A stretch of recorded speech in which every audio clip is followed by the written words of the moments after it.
Oke, jadi kali ini gue akan bahas kenapa orang kaya itu makin kaya dan orang miskin itu kesannya makin susah.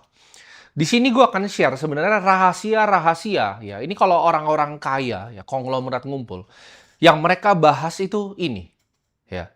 Jadi ini rahasia yang menurut gue nggak pernah gue dengerin orang ngomongin di publik sebelumnya, dan gue akan share secara detail di sini.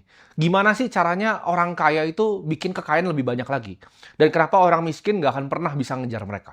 Uang itu gue selalu jelasin ke kalian, seperti ibarat kalian mau mulai main catur. Ya, ketika kalian mulai main catur, itu ada yang namanya aturan.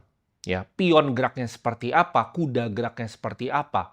Ya, sama seperti uang, kalian harus tahu aturan mainnya uang. Karena uang ini adalah sebuah permainan atau sebuah game. Miskonsepsi besar yang gue lihat di masyarakat adalah kaya itu sama dengan kerja keras. Ya.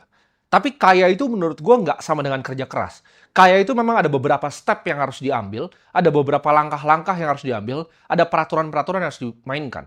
Kalau kita cuma ngomong kerja keras, office boy itu kerja keras. Sedangkan ada orang kaya, ya, yang dia tidur pun kekayaannya bertambah. Ya, karena dia berhasil menciptakan sebuah mesin.